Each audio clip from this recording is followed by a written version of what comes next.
They've gone from positivity rate of about 4 or 5% to now in excess of 15%. And that's one of the issues we have throughout the Rio Grande Valley. It has been increasing too.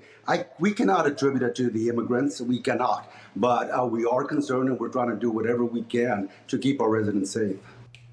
Javier Villalobos, the mayor of McAllen, Texas, the border city where more than 7,000 migrants with COVID have been released by Border Patrol since February. This as the Biden administration begins flying Central American and Mexican families deep into Mexico to deter repeat crossings as a time of rising COVID concerns. To dig deeper into this, spokesman for the National Border Patrol Council and Local 3307 in the Rio Grande Valley, Chris Cabrera. Chris, thanks for taking time. I know you're tired. You guys are working long hours. But now this COVID threat, Mayor Villalobos saying that the threat to you right there in the RGV in excess of 16% positivity rate. How bad is it? You know, it's pretty bad. I know we have at least 80 of our agents, well, more than 80 of our agents have tested positive. We have at least 150 in quarantine, and the numbers are growing every day. It's getting out of control here, and it's unfortunate that the administration is just turning a blind eye to what's going on down here and putting our communities at risk. Chris, you're not only an agent in the RGV, but you're also a resident of the community of McAllen. How concerning is it now that you've got a mayor pleading for help and a federal government tying your hands, so to speak? You know, it's very concerning, and we're thankful that Mayor Villalobos is doing what he's doing. It's unfortunate the last mayor of McAllen just kind of turned a blind eye to it, as well as the county administration. They were constantly saying there was no crisis down here, there was no state of emergency, and only when the news broke the story of COVID positive people that were released from custody are roaming around the towns and potentially infecting our citizens, you know, that's when people started to wake up. Chris, what could the federal government, what could the administration do right now to help alleviate this crisis? Well, you know, I think they need to come down here and take a look. You know, even you've seen some of our makeshift intake areas right here in the McAllen area and La Jolla area.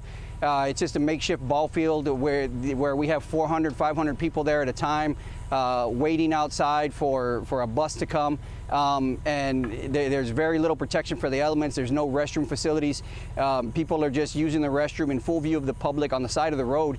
And that's disgusting, not to mention very dangerous as far as some of the illnesses that can come from that. And, you know, they have money for the arts. They have money for people to stay home and not work, but we can't even get a porta-john down here. So it's time they really took this serious, come down and solve this, because real people are paying the price down here. We're having heat casualties every day from sitting out in the hot sun and the humid weather we have down here.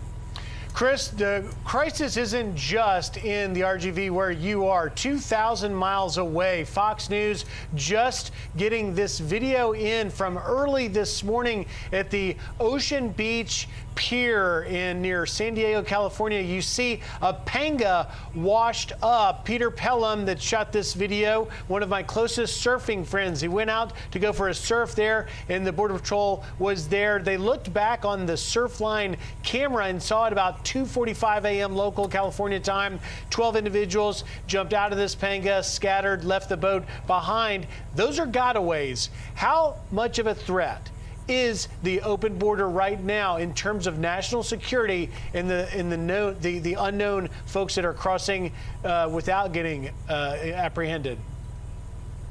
You know, the numbers for gotaways are astronomical. I know the administration, the patrol puts out a certain amount that they're, you know, at the 40%, 20%, but we're closer to maybe a 50% gotaway rate here in the nationwide. The vast majority of people that are trying to get away do get away because we just don't have the manpower to cover.